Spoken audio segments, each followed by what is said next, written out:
Fun in the room on cadmium and lead. Once again, everyone, please take your seats or carry conversations outside. We are ready to begin.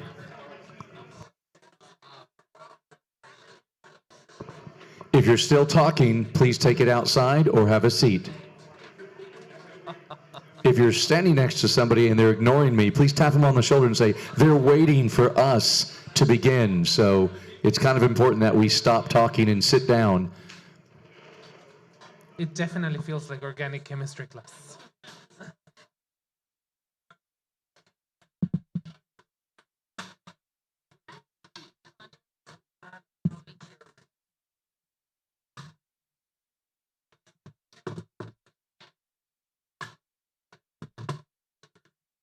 Excellent. No, you're good. You're good. You're good. We're here to network and talk, but it's also good to have you here in the interest of cadmium and lead. Hello, Marisa. How are you? Excellent. Am I behind my cask? Yes. It's always a pleasure to see a lot of colleagues to talk about many topics that are pressing on industry. My name is Jose Lopez Ganem. I am with the Cacao and Chocolate Institute. And today we have an interesting topic, an elephant in the room. And as I'm pretty sure it comes to your practices as chocolatiers, as chocolate makers, cacao traders, cacao producers, which is the topic of cadmium and lead. Over the last couple of years, this has been pressing a series of conversations around us. It has urged for us to take not only a personal stance, perhaps with our consumers, but it also asks for a collective response. And the Fine Chocolate Industry Association is very much interested on this. I hope this proves to be a groundbreaking conversation, not literally as it was happening in the next panel, so I hope we don't have any groundbreakings. But today we're going to be overloaded with a little bit of information. And the objective today is to have this information be of useful to you, but also to let you in the public response that we work from behind the scenes to be able to communicate as an industry, as a sole voice. The panel today will consist first and foremost on a video that we're going to see. This video was done over the last couple of months with 4 experts that cannot be here today. They are a soil scientist, 2 peers that are studying toxicology, one of them as an academic, one of them as a medical doctor. And last, we also consulted a firm that is in the forefront on communicating food safety concerns to the Food Safety Magazine, a US-based publication. This video, its objective is to communicate to every single one of you the nitty-gritty of cadmium, to put us on a same level about this conversation, but also to give context to the panel that you see in front of today, which is peer-on-peer education. So with that, I would like to prompt our colleagues to jump on that video. Are we ready with the video on cadmium and lead? It's a 13-minute video. Because of cadmium, like you already said, is a natural element in the soil. In some younger soils, we may have more, or also because of the geology. So what we are seeing here in Latin America, I'm working in Colombia, Peru, and Ecuador, and doing the mapping. So what we are seeing here is that we have a strong relation from the geology. Geology is really affecting the distribution of cadmium especially. And then, of course, we have also some anthropogenic sources, but basically this cadmium is coming, what we have seen here is coming from the soil. And then cacao apparently is very efficient on uptaking. It's not a hyper accumulator, at least the evidence is not showing as a hyper accumulator plant, but can be a moderate accumulator. We are testing some soil amendments. So like if you lime the soil, if you have a soil, acid soil, which has a lower pH, then you can well, what we have seen is that if you increase this pH, you will reduce the available cadmium.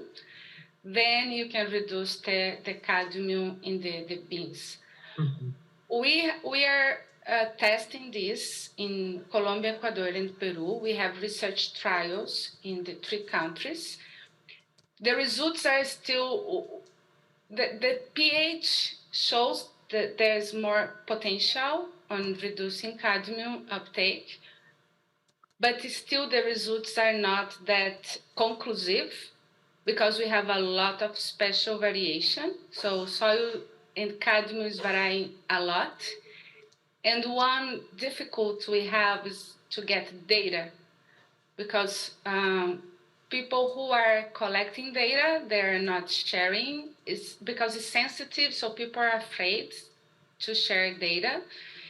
And without knowing exactly where and how this cadmium is varying in the soil, it's very hard also to come with one solution. So we are testing different ways. pH is a promising one. Organic matter also has been promising, but we still need more research on that.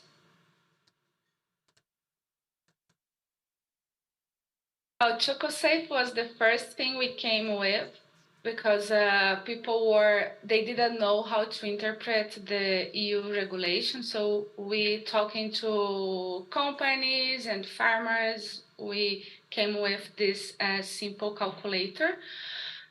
What we are doing now, we are more working on the evidences in the field, and then we are producing the maps. So we are collecting soil samples and cacao samples in these 3 countries. In Colombia, there is very little information about cadmium. So there's only one publication, but it's not a real map, and data is not good enough. So we are now trying to collect more samples, and next year we hope to have a regional map of cadmium for these 3 countries, including soil-related properties, and cadmium in cacao leaves and beans. And one thing that we are testing now, we are testing a new equipment also for measuring cadmium, which is a rapid assessment. It's not destructive analysis, so that you can get one sample analyzed in 1 minute, for example. So it's something that we are testing. This is also new technology.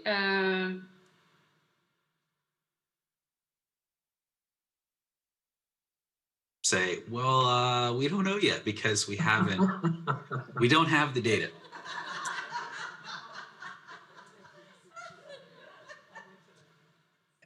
Now, all of this is assuming that cadmium that's in the chocolate is 100% bioavailable, and the amount that's in the food that you consume ends up in your body. And that's a big assumption that's not been tested. The methodologies that people have used to assess what's called the bioaccessibility of cadmium. So if you have a product and you consume that product, how much of it gets released from the product into your digestive tract, not absorbed into your body necessarily, but just released. Because if it's not released from the product into your digestive tract, it's not going to be absorbed. It's going to pass. And so that's called bioaccessibility. And the way that people measure that is by taking, at least in terms of cacao, what people have done is to take human digestive enzymes or animal digestive enzymes, put it in a beaker, mix it together with some cocoa liquor or cocoa powder or whatever, and digest it. They take that gamish and they spin it down, and they measure the amount of cadmium that's floating around in the liquid phase and not attached to the solids. And they say, I know there's this much cadmium in a product. This is how much came out in the liquid phase, so it's 60, 70, 80, 90% bioaccessible. And they extrapolate from there and say, okay, if you eat chocolate or cacao or cocoa powder, whatever, 90% of the cadmium that's in there is available to your body and you absorb it. So therefore, this is your exposure. There's a whole slew of things that happen in that beaker or that don't happen in that beaker that might happen in your digestive system. And there's plenty of things that get released from food, all kinds of food products, into the digestive system that never cross the cells and into your bloodstream and accumulate in your body. That work hasn't been done yet with cocoa or with chocolate. It's all been these in vitro digestion bioaccessibility models. One study that was done that we talk about a lot in my lab was a study where they looked at rice. So rice is another accumulator of heavy metals. And they did an in vitro digestion of rice, and they said the cadmium and lead that's released from this rice it's 90% bioaccessible. And then they took that rice and the same rice, they formulated it into the diets of mice, and they measured the cadmium and lead accumulation in mice that were fed this diet.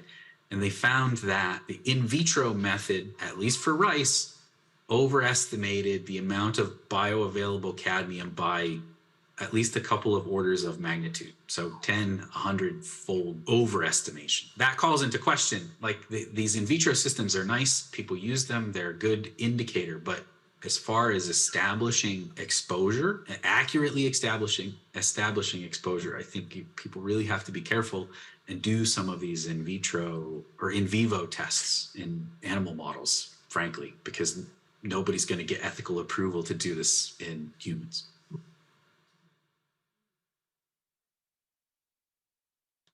If you look at the potential health benefits of consuming dark chocolate and cocoa products, there's quite a bit of data out there saying that consuming dark chocolate and cocoa reduces your risk of cardiometabolic diseases. So lower blood pressure, lower risk of coronary heart disease, lower risk of stroke, and then anti-inflammatory effects in humans and in animal models and stuff like that. So you could say, well, I'm not going to eat cocoa and chocolate. It's got cadmium in it. It's a risk factor. But in doing that, you're really saying, okay, I'm not going to eat cocoa and chocolate, and I'm going to give up all of these potential benefits to consuming cocoa and chocolate too.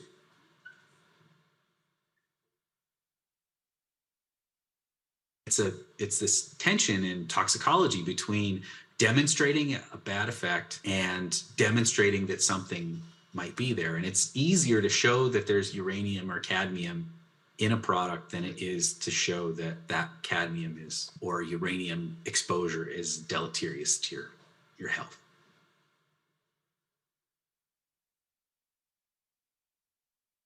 If I wanted to make you sick from cadmium, the worst way to do it would be to have them eat like chocolate every day, like eat these like 30 chocolate bars every day, and over the next year I'm gonna make you get sick. It just doesn't seem efficient or plausible.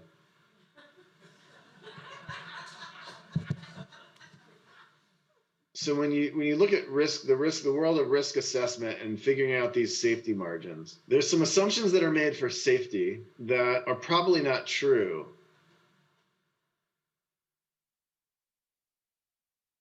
For non-cancer risk, we usually assume there's some kind of threshold, right? Like, and so for cadmium, there are proteins that bind cadmium, and that when you're taking enough iron and calcium in your life, you're not absorbing cadmium. And so it's very possible that this daily cadmium is zero risk. That in order to even get to the kidney problems and the pain, you have to cross some level of daily risk, right? Like eating your half piece of chocolate a day, not only is it not low risk, but it very well might be zero risk. We're talking about a non-cancer risk. It's another metaphor that I like to use is, it's like, you know, if you jump 1,000 feet, you'll die, but if you jump 1 foot 1,000 times, you're fine. There's a threshold that you have to cross. And is it jumping 10 feet or 20 feet or 30 feet? But it's somewhere in there, but it's not one. And that's probably what we're dealing with cadmium. The threshold where you're gonna hurt your kidneys, where you are going to hurt your bones, is probably an order of magnitude higher than these California limits, which is by design.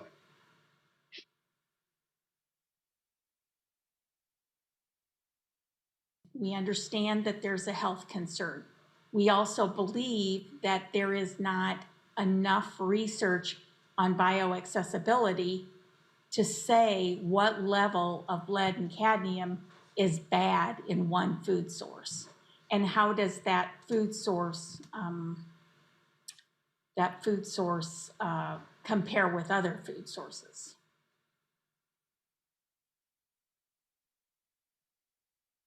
The two areas I would focus on is the comparison with other foods that already exist, that people are consuming at a rapid rate because they believe they are healthy.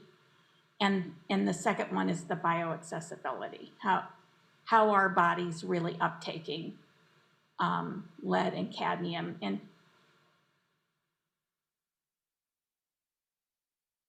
a minute ago was the fact that you could create a comparison chart that shows, okay, this is what the average lead and cadmium levels are here, but here's what they are in spinach, here's what they are in oats. You could pick a number of food items that people consider to be healthy and show that this might be an overreaction.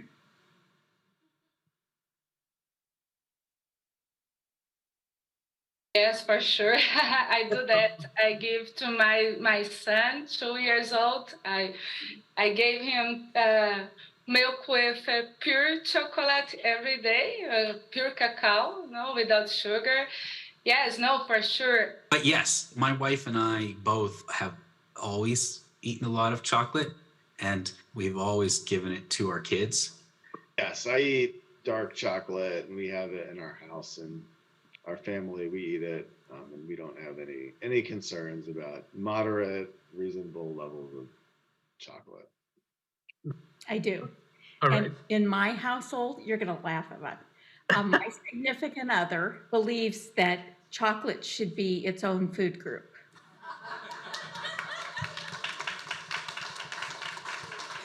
Thank you so much, everyone. I am gunning for an Oscar with that laugh for the supporting role. I want to take the advantage that Kathy Ford is here because Kathy's behind this video. So thank you, Kathy, for putting your time on this. And Effie, I saw her behind, who was also part of this production. So we hope this sets up the tone for what we are about to witness, a conversation on peer-to-peer and how we dealt with this that has been put in our field, put in our court, and how can we actually take it, and I'm gonna steal Thalia's word of what we talked before, as an opportunity, as an exciting opportunity to show who we are, which is, if you have been a patient in a hospital, the person, the industry, the subsector of this industry that can say, we hear you, we want you to be okay, and through chocolate, which I think it's our common ground and our common assumption. So I will invite the panel back.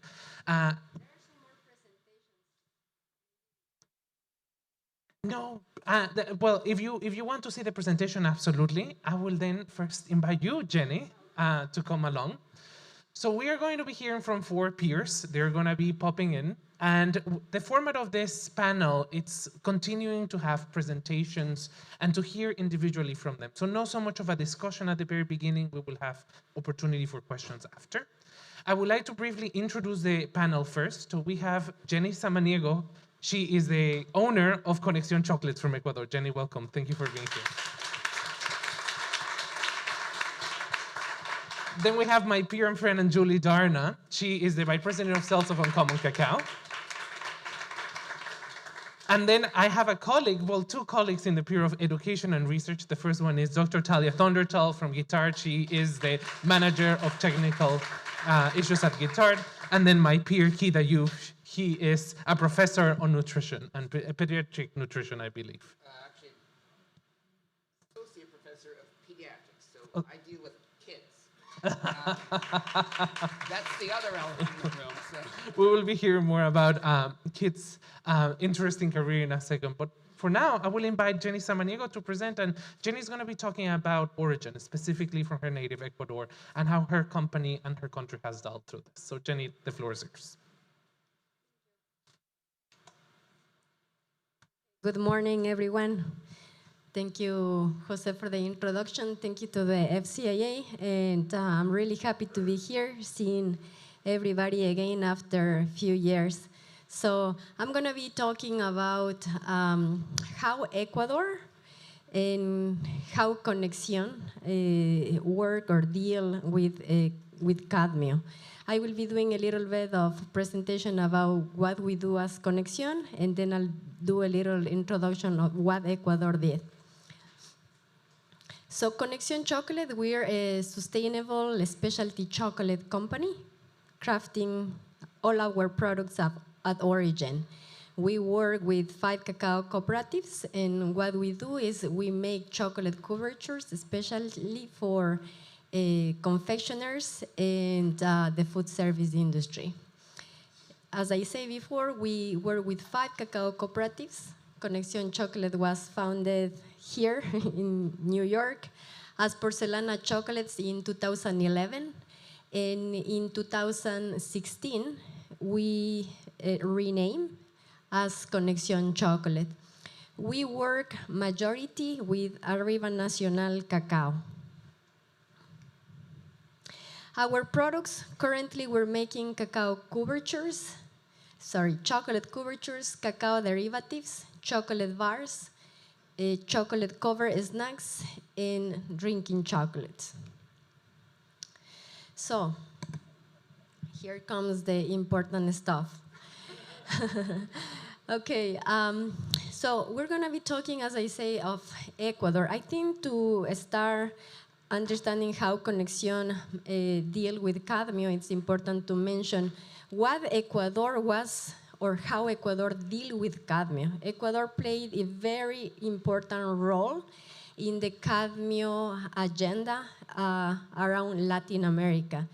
And what happened was that, of course, Ecuador, through the Ministry of Agriculture, and its other governmental institutions, they had information. They've been already researching information since many years ago.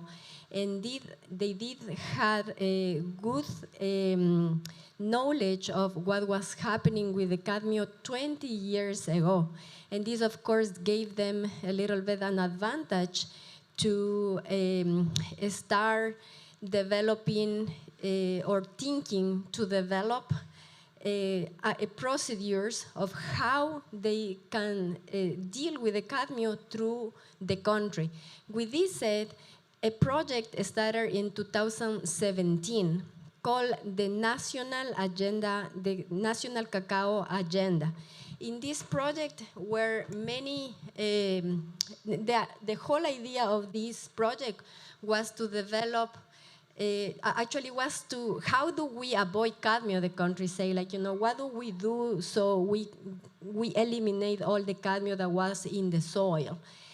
And then with this idea in mind, they gathered together different participants, the public, the private industry, NGOs, producers, exporters, professors, consumers, and many more people to get all this information. And now with this, how do we really solve the problem, right? It was on the soil. So they say we have to actually study the cacao beans in the different provinces of the country. So the whole idea for them was, first of all, to develop a map of the cacao, identifying where was the majority of the cacao beans, the cadmium concentrated in the in the provinces. Sorry. So with this said, once they did a study, they understood that actually the whole country had different levels of cadmium, where they were leveling like high, medium, and low levels of cadmium. With this, they define that will be very interesting. Of course, one of the main things to start creating blends. So they say, okay, now that we have this information, so we will need to start teaching the cacao cooperatives or the producers how they can develop blends of their cacao, because we have to think something very important is that In chocolate, the most chocolates that were affected were the ones that are with the highest cocoa content, the ones that were above 70%. This being said, who grows the cacao beans that are used for those 70% chocolates or higher? Small cacao producers. So they were the most affected. So that was a really big important finding over there, and of course very good proceed from the government that they wanted to identify it and teach the farmers how to do some blends. The other thing that also was very important and is important to mention is that how were they identifying that? Through analysis, right? But the analysis, what happened is that in the beginning they were made in country, in Ecuador, but we later realized that the laboratories that were in Ecuador, they didn't have the same systems to the analysis that the laboratories had in the European Union. So what happened was that, of course, the results for us, we all were like, oh, like, you know, we aren't having problems here with the cadmium. But then when we were shipping our chocolates or our products to the customers were saying, no, this is having high cadmium. Like, it's impossible. Here are the analyses, the tests that we were doing to the laboratories. And then we realized that another thing that they have to work on, the government has to work on, was to homologate the same systems that the laboratories were making were making in Ecuador and in the European Union, right? And then the other thing also is who did affect to, beside the cacao producer. It did affect the industry, of course, because in Ecuador there is a lot of cacao derivatives produced, like cacao butter, cacao powder. So many, as we know, the cacao powder has high cadmium affectation. And then the final goal of the government, as I said before, was to develop the map, which they were able to do it. And then the second thing is, once then they developed the map, they were also trying to create some amendments for the soil, and the goal was to transfer those amendments to the cacao producers, going through the cacao cooperatives or going through the technicians. So that's why also the academy or the universities were involved in helping to do this transition. Okay. And as Conexion, what did we do? Okay, for us was very challenging, as you can imagine. We were producing the chocolate over there, and we're also producing cocoa derivatives. So a little bit of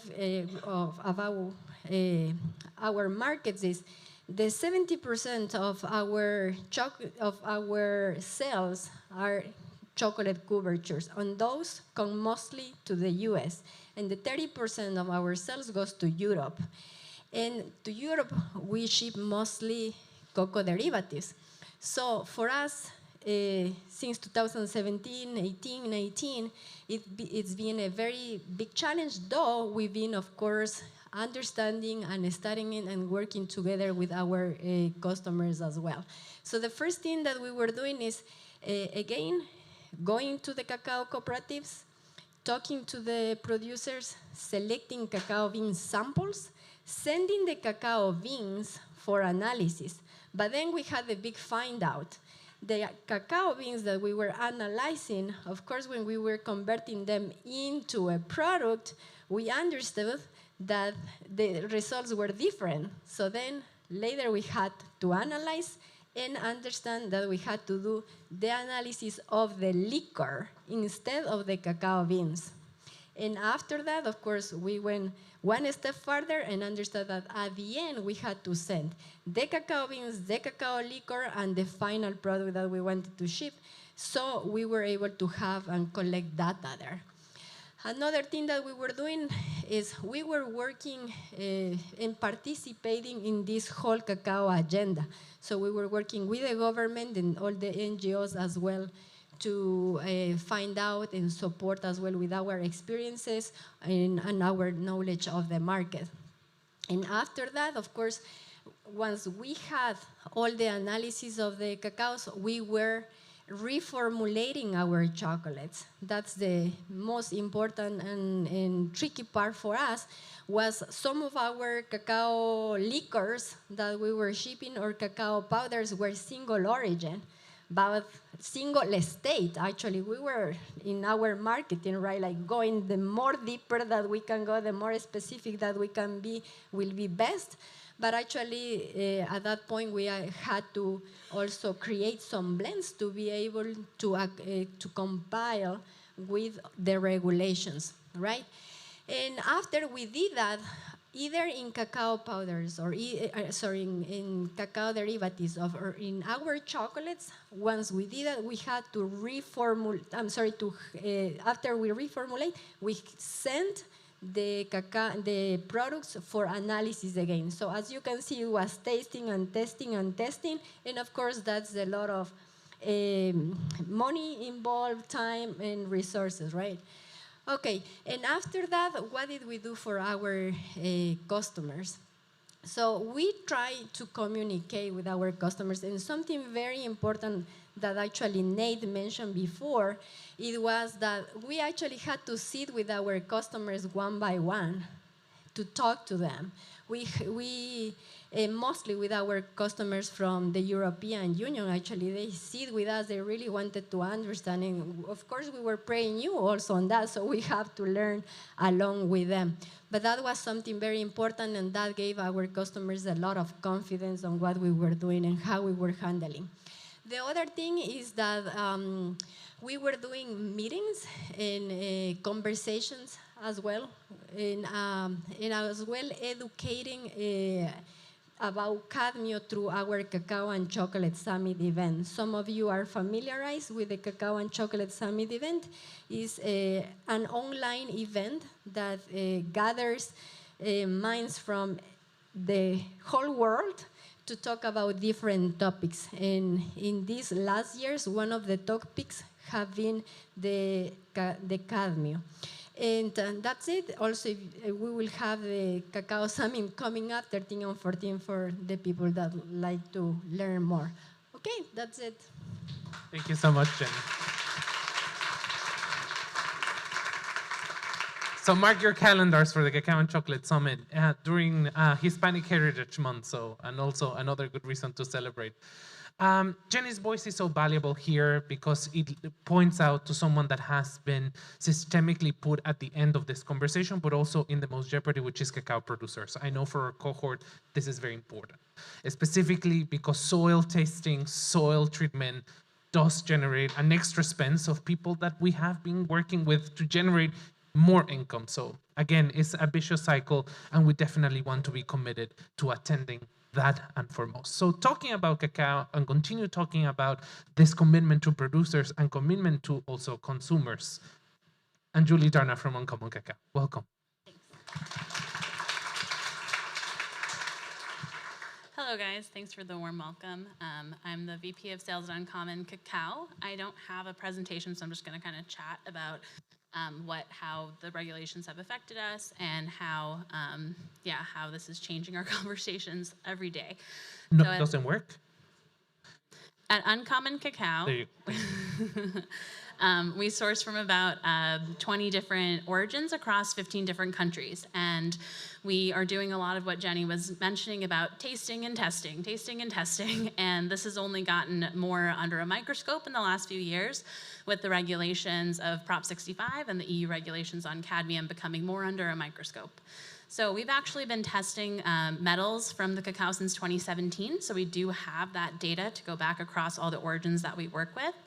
And our business grew out of Belize and Guatemala. Those were the first origin businesses that Uncommon Cacao was founded as. So after that, we added Oco Caribe in the Dominican Republic, Pisa, Haiti, and then Colombia. We had 3 origins from there. So our information on the metals and cadmium goes really far back with those origins. And for us, it felt like healthy levels for the most part. We saw the video at the front with all the experts saying, like, this is totally healthy limits, and the microscope that we're under isn't really making a lot of sense for what people are consuming, and the focus on chocolate seems unfair. And with our partners at Cacao Verapaz in Guatemala, they've been working on some of the like bigger picture projects that Jenny was talking about, where there has to be like a national agenda sort of coming together to address this cacao and cadmium issue. And I would say that most of the countries that we're sourcing from don't really have that support system or focus. So again, that's gonna kind of like lean the information one way versus the other. And so in Guatemala in particular, we've been working on developing that. So we have that information across multiple origins, and that map will come together slowly, but I don't think that that's something that everywhere will always be able to do. We're here to keep testing and keep communicating, but it's been a lot that like almost every day since December and the Consumer Reports article comes out, people are emailing us being like, are we hurting people with the chocolate? And I think everyone's really making artisan, beautiful chocolates that are delicious, and you're putting so much work into crafting this amazing cacao into, you know, deliciousness. Like, how could you hold that in your heart that you're hurting people? Like, you're just not. So that's my take. And I do have, when we get into the Q&A section, I can kind of speak a little bit more on levels, testing, and more of that information. Thank you so much, Anjuli.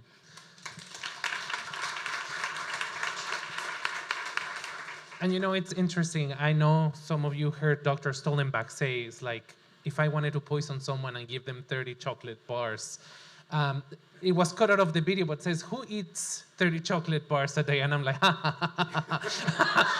how do you think I got through COVID, right? Thank you so much, Cynthia and Dave from Soma from getting me with old school through the pandemic, as you can see. But it's true. It's definitely something that we clash in questions about the hospitality sense that most of our business are trying to convey about not only not hurting people, but actually lifting them up either through a brief ephemeral luxury of a chocolate bar or through a sustained act. And the job that you do at Anjuli, at Uncommon Anjuli, it's part of that, assuring that part of that hospitality element. Now, we're continuing with the presentations. We have someone that I have come to respect very much in the very small time that I have the possibility to interact with her. She sends the most wonderful emails of the chocolate industry. Thalia Hohenthal from Guittard is going to talk to us about the work Guittard has done.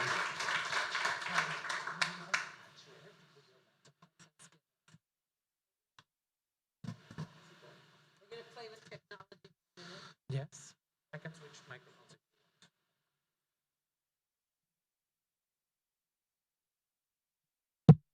Great, we have microphone. Next, we'll have slides for me to see.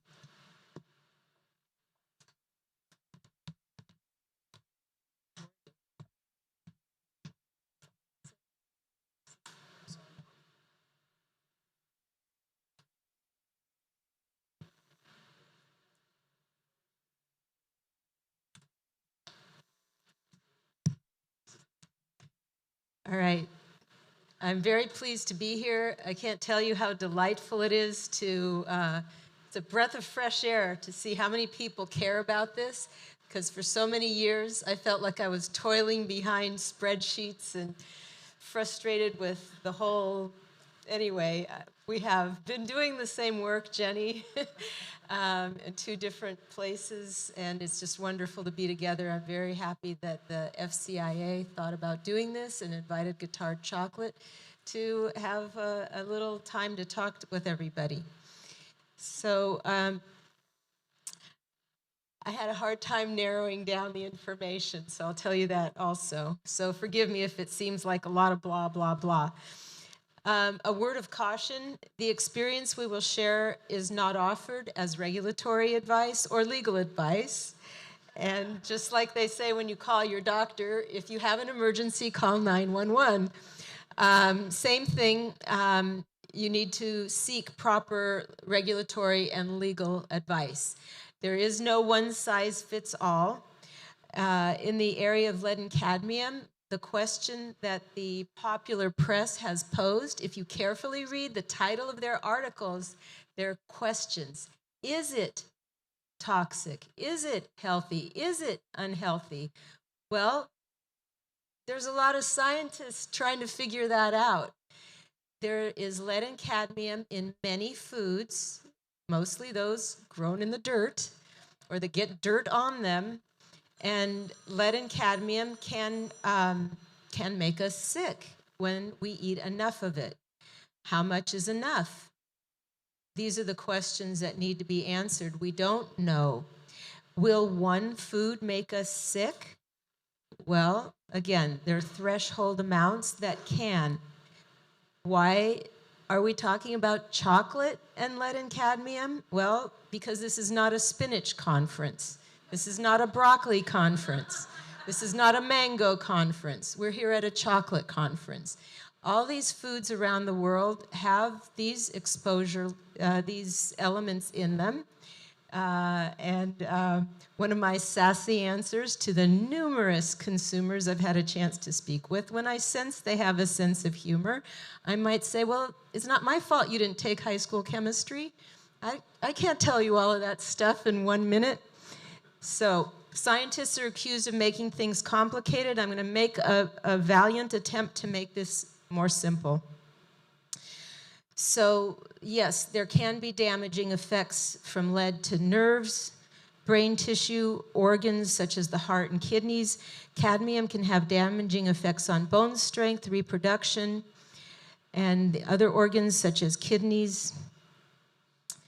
And I'm going to keep trying to use my technology and speaking at the same time. I'm not a multitasker. I am a little OCD, and I get very topic obsessed. So our beloved chocolate, however, has some specific levels that have been established around the world. Why? Because it's one part of the food we eat. It is helpful if every single food had some level of cadmium, and then you could somehow take artificial intelligence and compose your favorite diet with the optimum of all nutrients. That database doesn't exist today. Somebody in here will probably dream it up, not me. So when we go food by food and establish levels, well, guess what? There are people who have been researching this and well ahead of things, and they know that certain foods are higher, so they started with the highest foods. And chocolate is among them, grown in these wonderful rich soils that give us these fabulous flavors. So the EU in 2019 established some levels, Codex in 2022 established some levels, and then in the Republic of the State of California, way back in 1986, and I voted for this law, it was Prop 65, proposition. A proposition, again, it's not my fault you didn't study civics in 4th grade. You should have paid attention. How does the government work? In this country, it's a government by the people, for the people, all that good stuff. So there are some smart people that lived actually very close to me. I grew up in California, so did my parents. And if you look on Wikipedia, it's a wonderful resource for how did Proposition 65 come into law. Well, it was a people's initiative. The government was not doing a good job of keeping toxicants out of our environment. So the people took it into their own hands. And you'll find on Wikipedia the name of a celebrity. So I'm not going to tell you who it is because I want you to go to Wikipedia too. And I want you to read about it. So go find the name of the celebrity who is also an inspiration toward Prop 65. So what did it do? It set some levels 1,000 times lower than any effect known at the time, just in case you wanted to eat a lot of that thing or you wanted to consume a lot of that thing.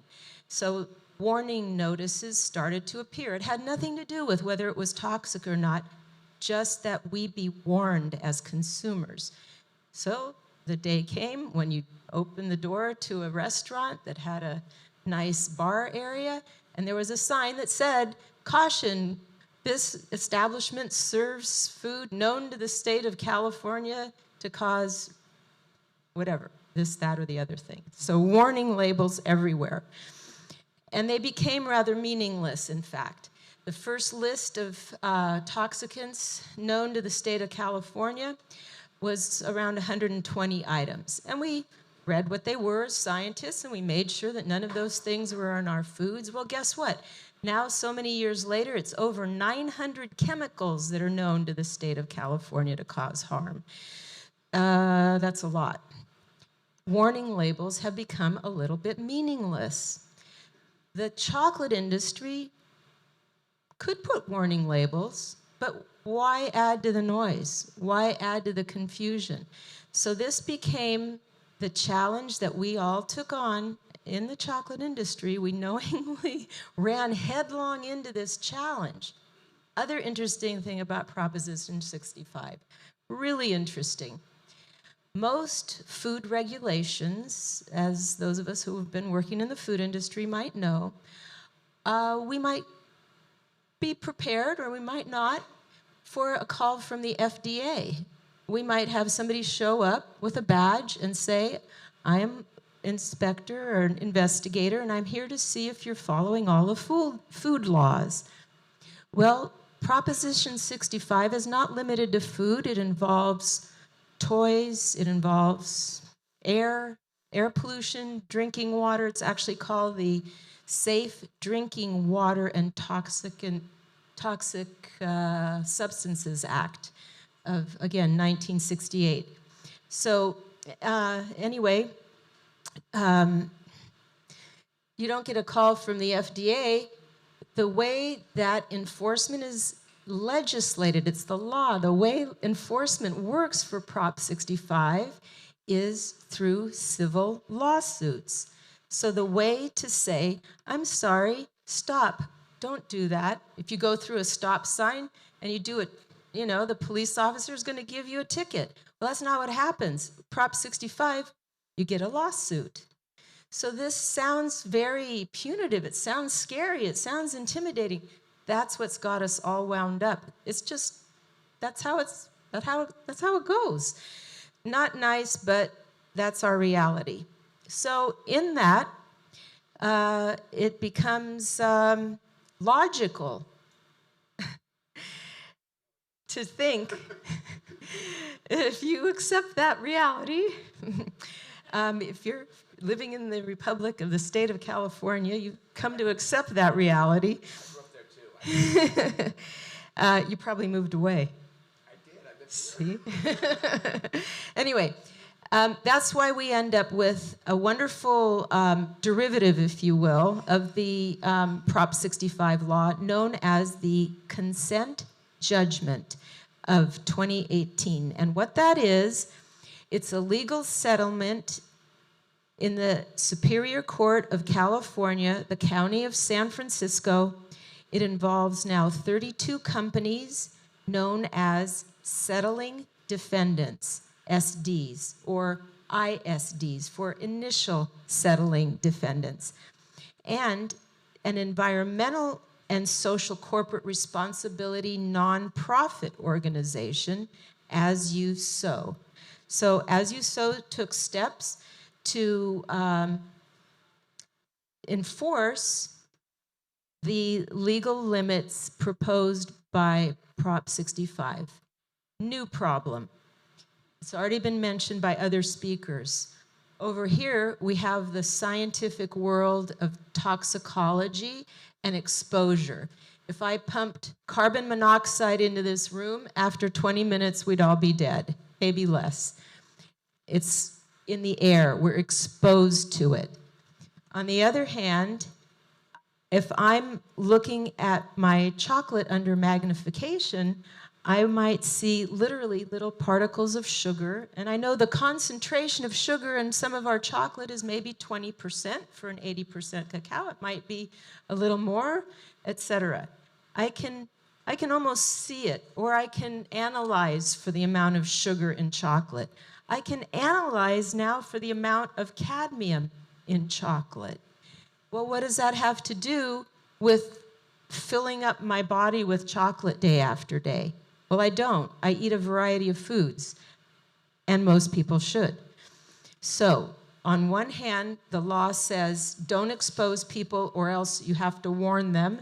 And over here, we want to know how to analyze. The most valuable thing in the consent judgment in my professional career is that this consent judgment, this legal action or settlement, resulted in a table of values that will dictate how much, a measurable amount in the food. So I can now be a scientist and effectively go measure stuff. Easy. So that's the good and easy part of the consent judgment.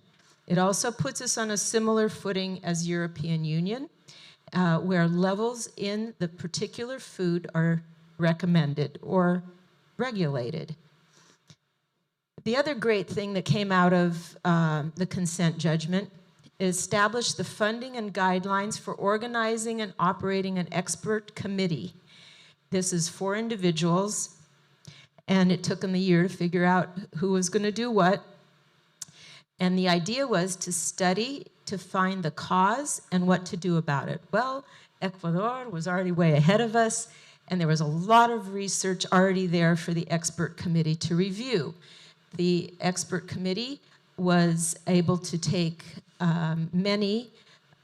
it was really an enormous literature search and what to include in that literature search, and not to minimize it whatsoever. Don't get me wrong, I wasn't there, I wasn't in the room, but I've read a document you too can read, and it is the report of the findings of this expert committee.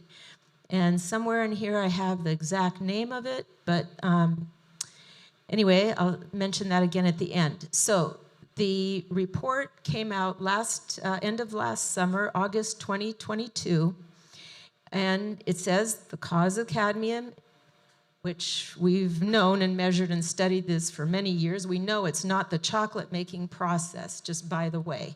It is not the chocolate making process that is the cause of the elements in the food.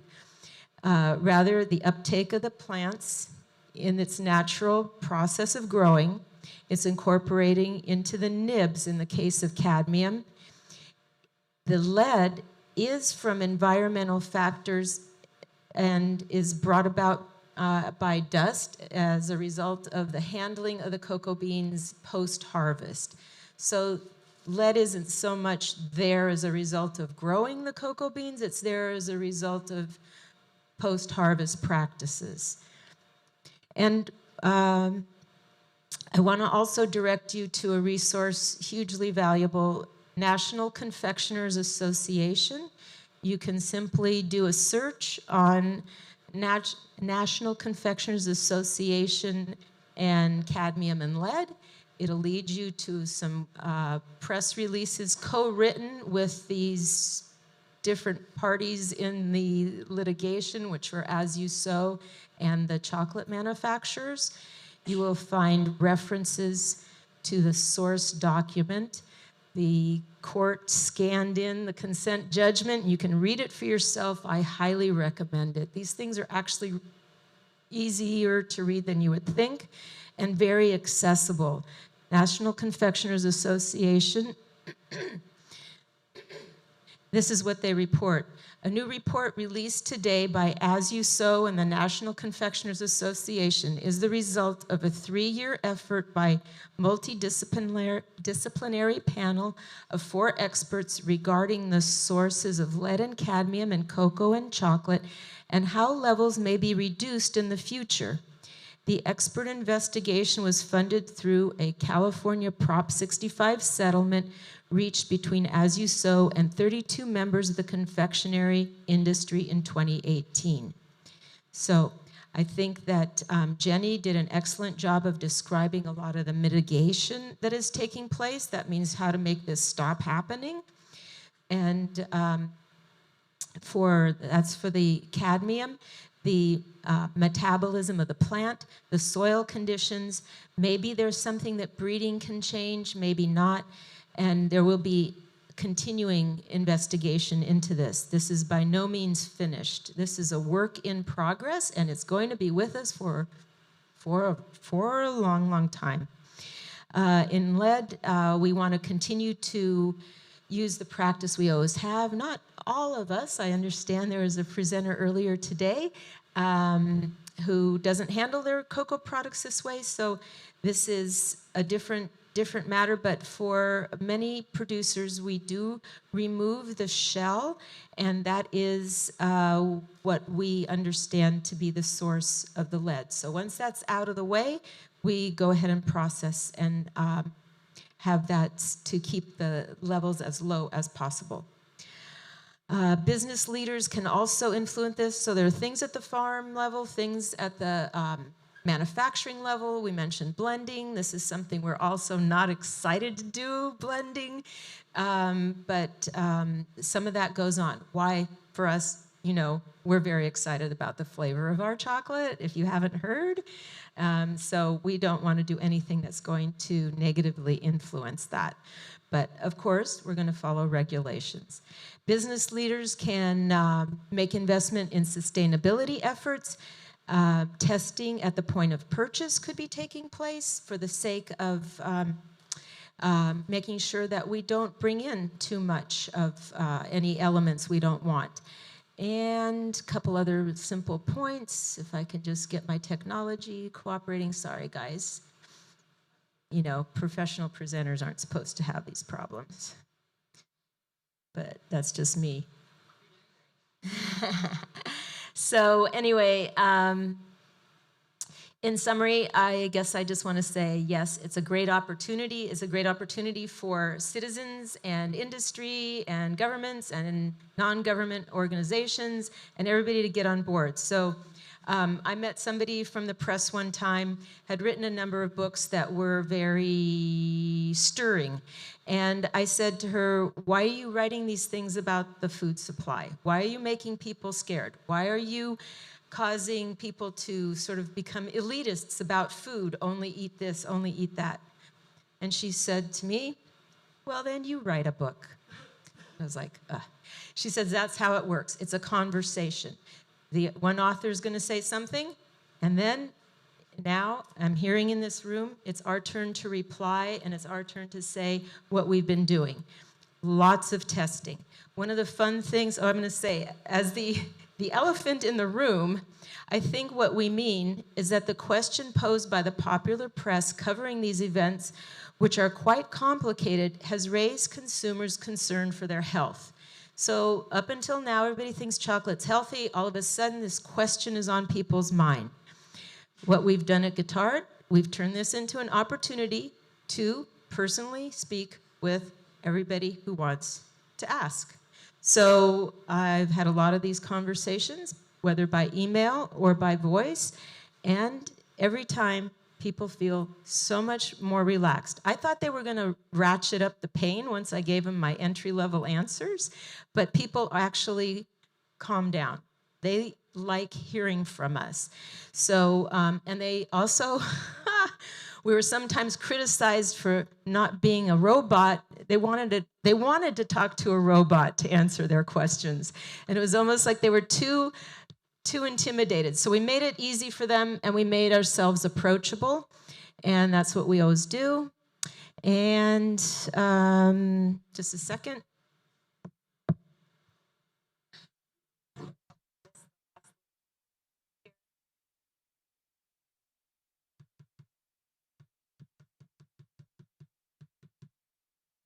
I'm sorry if I've gone over time real quick here. And I just want to mention also, Guittard being one of these settling defendants has been always very supportive of more study, and we just took this all in stride, you might say. For me personally, it was professionally the most challenging thing I've ever done, but in terms of our company, it was just another day at the office.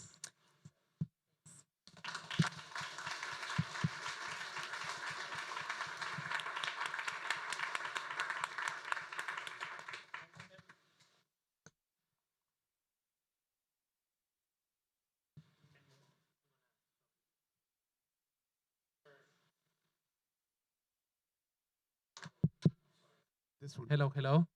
Can you hear me now?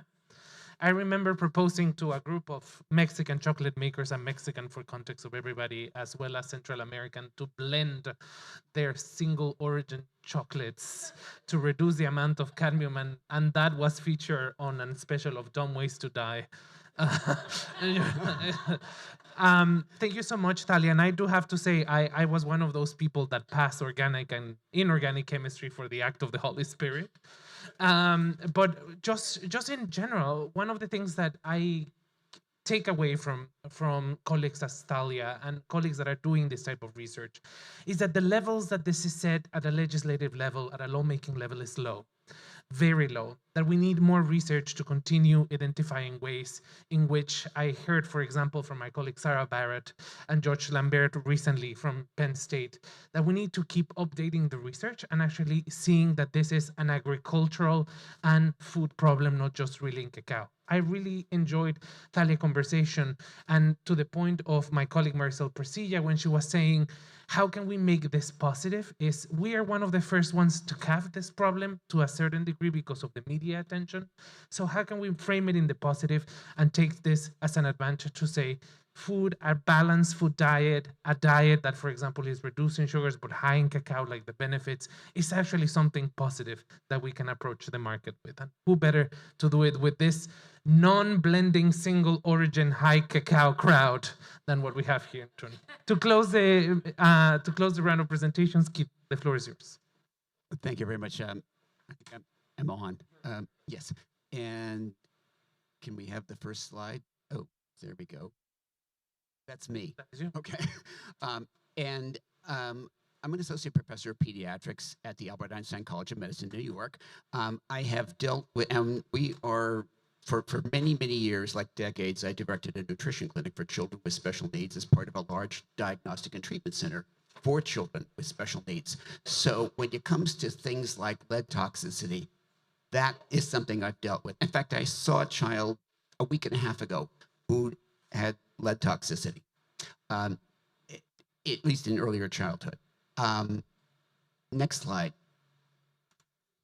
Oh, is there a, oh, okay, good. Oh, good. So what you're doing here is risk communication. Also understand that for many years, I was a volunteer media spokesperson for my professional organization. So it was back then called the American Dietetic Association. I'm a registered dietitian as well. And I am also for many years, I was a volunteer media spokesperson for what is now the Academy of Nutrition and Dietetics.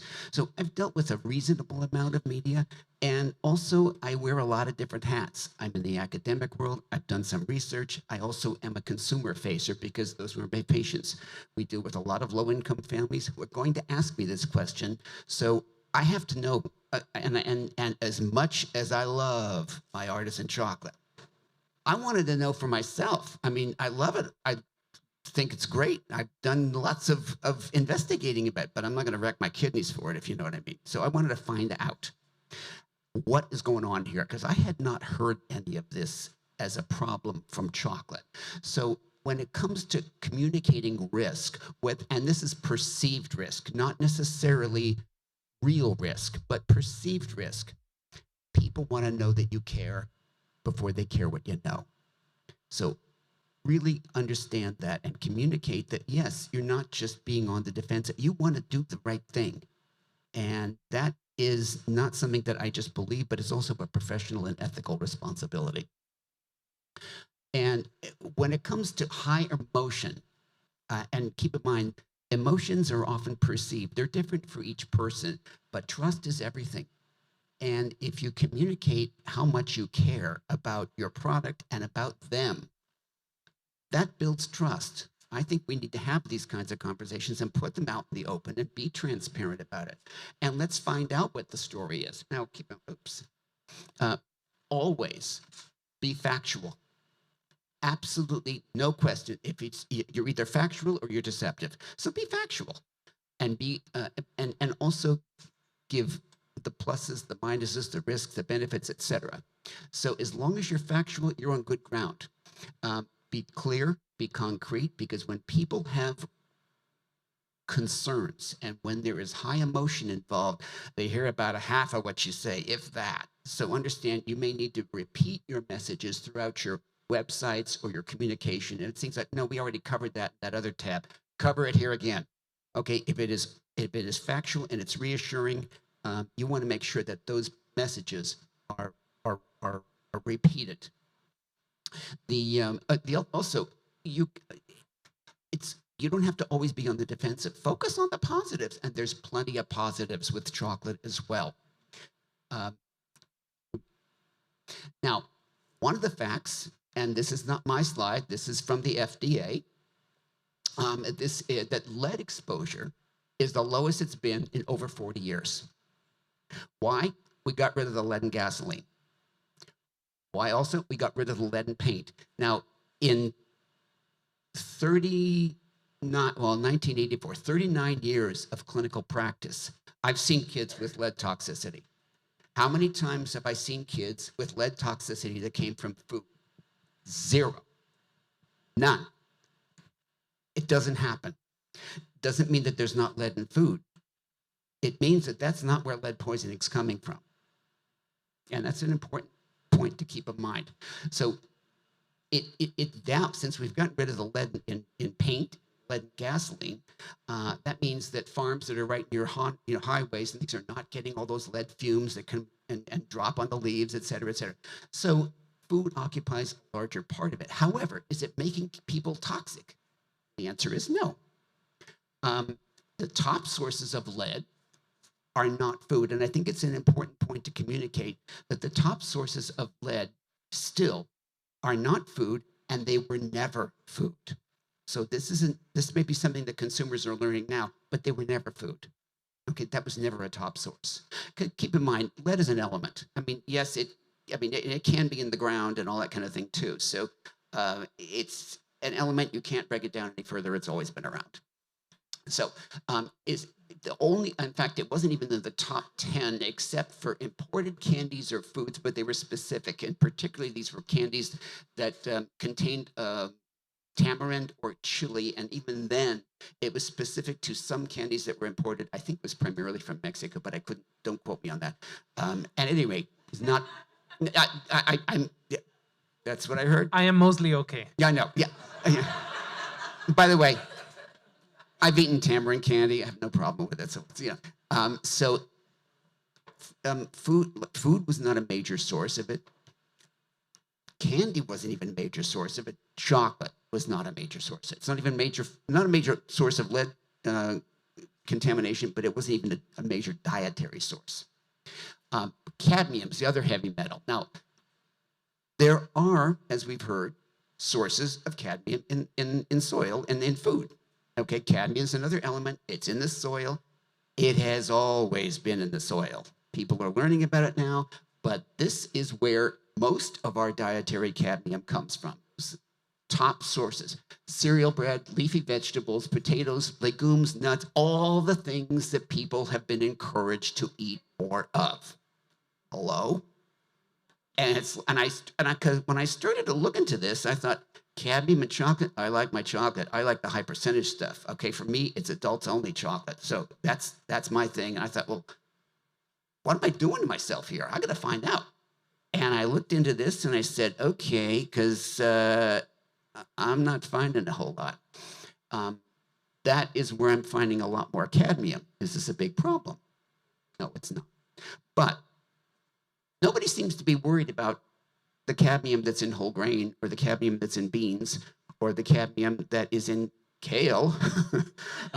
Sorry, folks, but it's there too. So is that something to worry about? No. Now, where does chocolate fall on this spectrum? Way down by the bottom, and it's in the arena of sweets and sugars. So that means all candies.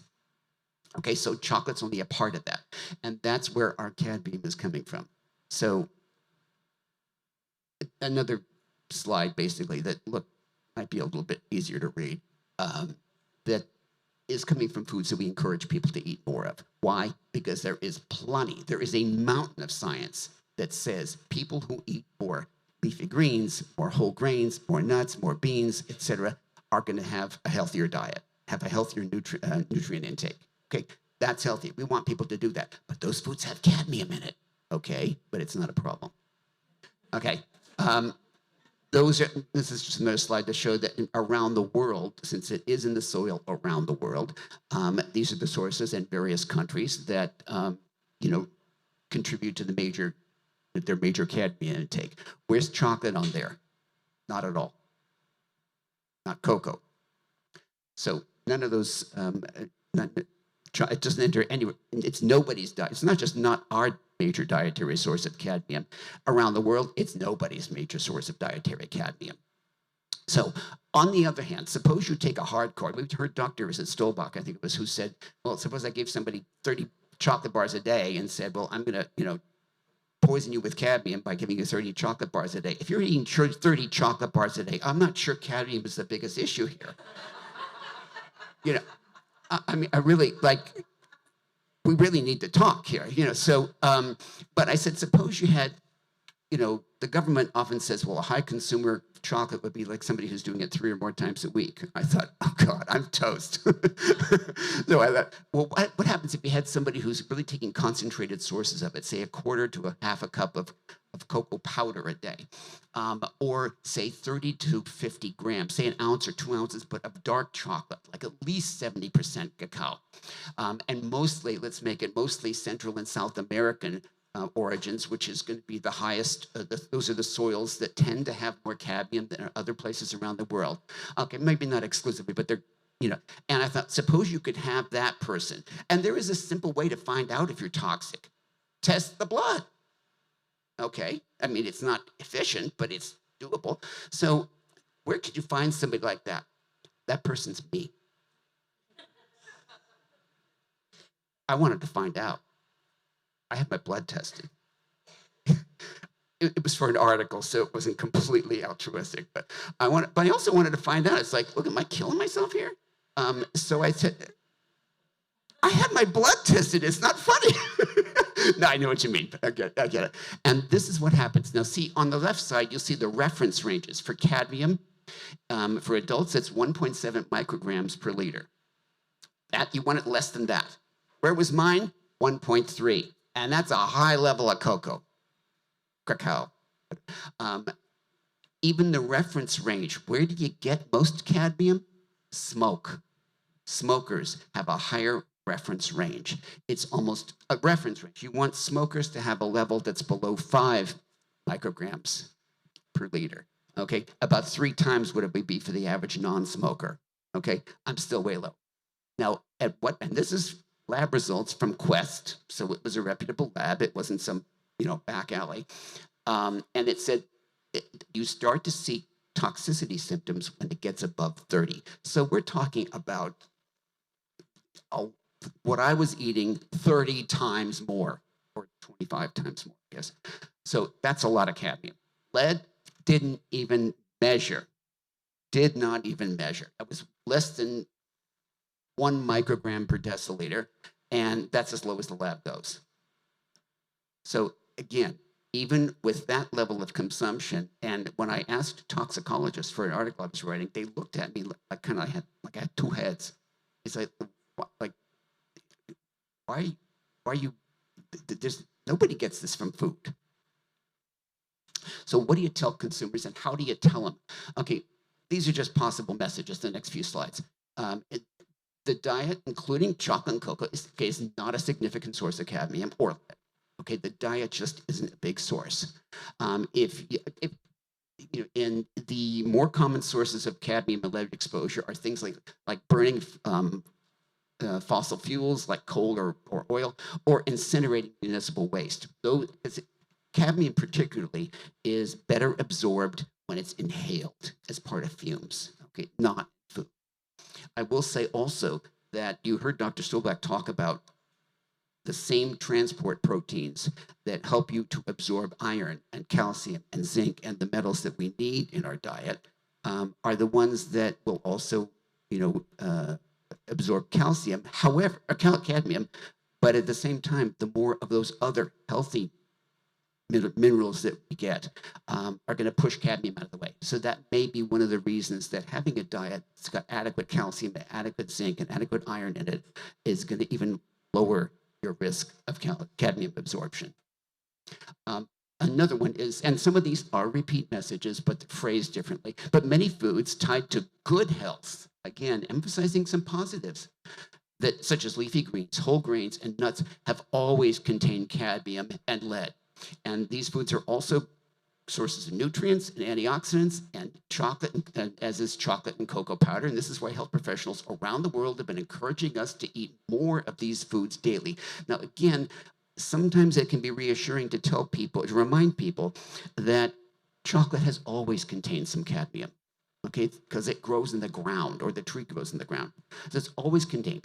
Cadmium was in the chocolate that my mother ate. It was in the chocolate that my grandmother ate. Cadmium was in the chocolate Montezuma ate. Okay, so it's been around, not a problem, okay, and it doesn't need to be a problem now unless it's made to be a problem at this point. At least that's what the evidence shows, okay? If the evidence comes back differently, I will change my views. I will absolutely change them. That's ethical.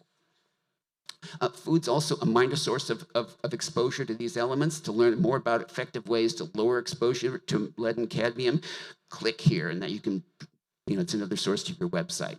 And then we're family people. We want to feed our families well. Okay, foods like leafy greens, vegetables, whole grains, cadmium, have always had cadmium. They're safe to eat, and so is chocolate, as part of a healthy diet. And the risk of lead toxicity is now lower than it's been over 40 years. Food, including chocolate, that was never a major source of lead toxicity, and it isn't now. Also, food, including chocolate, was never a major source of cadmium toxicity, and it isn't now. You can feel comfortable enjoying your favorite foods, your favorite chocolate and chocolate-containing foods. We do, and so do our families. And finally, nutritionists tell us that we need to eat more whole grains, leafy vegetables, fruits, nuts, beans. These are healthy foods, even though they have always contained cadmium. Chocolate is a minor source, and it's also a major antioxidant source, and enjoying it with a healthy eating style, etc. And, one more. We share your concern. We have families too. We want the best for them. We asked experts. They told us healthy foods that they want us to eat, like leafy greens, beans, etc., have always contained cadmium. There's solid evidence that these foods are tied to better health. Dark chocolate and cocoa powder have shown health benefits too. Enjoy them in a healthy diet. We do. And that's me.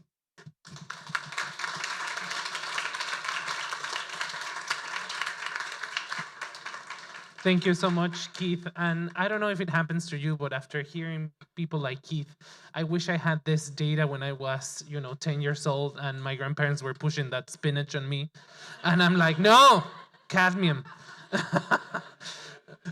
I would like, for the sake of time, that our colleagues are open to having these discussions on their time. They are all open, and they have rephrased from Jenny and Julie, Keith and Thalia, that their offices are open for this. I see that Ari and a colleague in the back has a question. Please, do we have a rotating microphone around for the questions? Do you want mine? Excellent.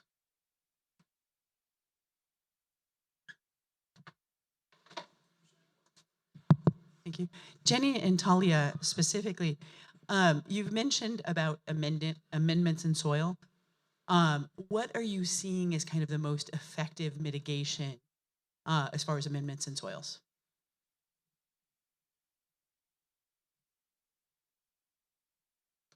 I think, was that Jenny? So both Jenny and Thalia, yeah. I think Jenny's the expert. Well, I wish I was the expert on this. I have some answers too. Yeah. Okay, awesome. Yeah, because I actually will let you answer. We were working, or we work with close with INEAP, though they are the ones that have actually all these amendments. Aaron, so for the soil amendments around cadmium, they're finding that the older trees have more cadmium sometimes, but then also like the really young ones can kind of go through a higher cadmium output with the cacao too.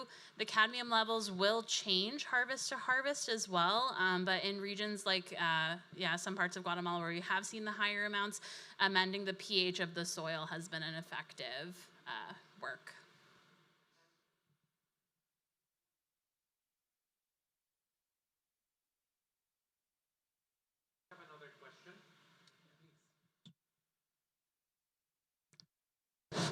Good, it's working. Yeah, my question is for the last speaker. I wanted to ask if the URL that's up there right now, is that something where we could link to it on our own websites and send our customers to see some of the information you've shared today, or? You can go onto my website. I don't offer I mean, it's not all about cocoa. Yeah. Another website you can go to is the chocolatelife.com, because Oh, I've yeah. had some articles that were done on both lead and cadmium there. And I also, when I write an article, I link to the references. If I state something, I'm going to put a link in there to the abstract, to this, the reference that I used. So I really believe in being as factual and evidence-based as possible. So yes, or you can see me afterwards as well. Okay, thanks. Yes, absolutely. Just with the microphone so we can hear from the video. Thank you so much. And then Monica Rogan. Thank you. Yes, thank you. With regard remediating the soil and controlling pH, and an easy way is with lime. You lime the soil. So whenever I am doing treatments, I put lime in the soil, and lime reduces the availability of the cadmium. Also, there are a few plants that you can use for phytoremediation. Easy one is blue plumbago. It's a little very pretty, but there are other plants you can intercrop, and they will take the heavy metals out of the field. Thank you so much. Lime.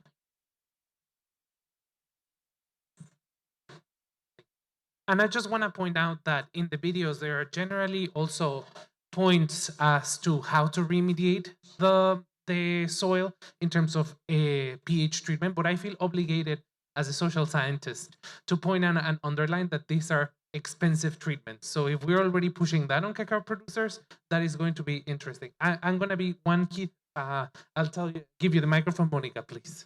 Thank you very much. First and foremost, I really appreciate all of the effort that went into this and all of the expertise, the communication, the sharing of all this information. It's really important for us. Thank you. I have two questions. One, I wanted to understand on a national level if Ecuador's government was also testing other agricultural products and comparing the cadmium of those other products compared to cacao, because I'd like to understand the relativity. I don't know if that's being done in Guatemala. And secondly, I was just curious, doctor, you said that you saw a child with lead poisoning. Have you ever seen anyone with cadmium poisoning? Never. Okay. No.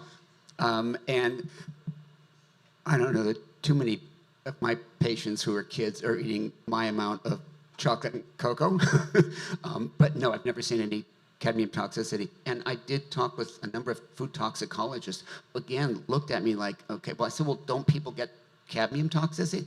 And the first one was somebody who's very well respected globally, and she said, yeah, but not from food. Now, the only one time I think there was food toxicity, but it was people, growing in the soil. It was right next to a toxic waste dump that's from industrial, poisoning, and I think it was in Japan or something like that. So, yeah, is it theoretically possible? Yes. Is it barring those kinds of situations? Doesn't appear to be. It really doesn't. And you can always get yourself tested if you have any concerns about it. I certainly am not going to put my kidneys in jeopardy. So let me tell you, I was on top of this because I thought, boy, if this is going to come out, it's going to come out in me. It didn't. I was actually kind of happy with the result. Thank you. Thank you. Jenny? Yes, they test, sorry, though I don't have details. But I think something that I can share as well is that we were once at the INAP in doing these studies and conferences, and Manuel Carrillo, the director of this department, he actually brought us to the laboratory and he showed us all the amendments that they were working on with actually rice shells, shrimp shells, coconut, and different other materials. We have space for one more question. I see one right in front of me. Thank you so much, Monica. And then we're gonna go, I believe, for lunch. Thank you very much. Just a question on the amendments, and this is ignorance on my part. Does it affect the flavor at all? Do you have to be careful about what amendments you use so you don't alter the flavor of the cacao? Like for the soil? Yes, in the soil. We have one region where we've been looking at that, and we did not notice that. We also were working with an origin where we imported, and the cadmium was higher, but then over the course of the harvest season, we were working with them to improve their facilities, I think where they were purchasing the cacao from, and then how clean the facilities were. And so by the time we actually did the import, that cadmium had reduced too. What I didn't say earlier is that we really feel like it's our job to help get the lowest reading possible. Something that Jenny said was that the labs aren't totally calibrated everywhere. We're looking at super micro levels. So anything that we can be doing to really reduce the findings here is going to help the producers, because we're already looking at low levels that aren't having that issue. But then the flavor on the import side, we are blending, and then we pass that to chocolate makers to take their artisanal hats and run with it. Yeah, for flavor, I think there are different, impacts that has as the genetics and etc. Though, well, hopefully it doesn't affect. We don't know. We're discovering. We're understanding. So, I'm glad that those efforts are being made.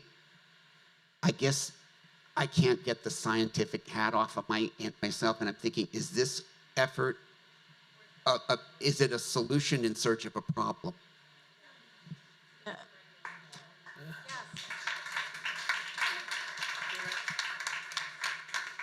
There are so many other health issues and nutrition issues that we could be focusing on. I sometimes have mixed feelings about all that.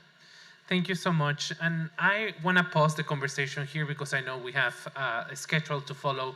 But one thing is clear from our panelists. It is never an opportunity, it is never an imposition to worry about your health. If you have a concern about your health, you can speak it out through a bunch of colleagues. And as members of the hospitality industry, which we are a subsector of, we are here to hear you, but we can with certainty say, after we have followed this science and the research available, that enjoying any kind of chocolate, that enjoying your chocolates and products is safe. And it's a safe treat to have and to remember and to continue helping all, not only the good taste of chocolate, but also what taste is doing for these communities in different elements. So I want to thank, yes, Lauren? We're taping it. We're taping it, so this is going to be, including my jokes and my laugh, available for you if you want to see it again. And for those who cannot be here today but want to continue effort, we are working in our communication committee to issue a response of what you have heard here. So we are at the forefront of saying we care about you, and we want you to keep eating, and we want to keep enjoying what we do. I'm sorry for not taking a comment. I'm happy to stay and talk, but I think right now what we should say is bon appetit and come back to talk about the glossary with Romy. Thank you.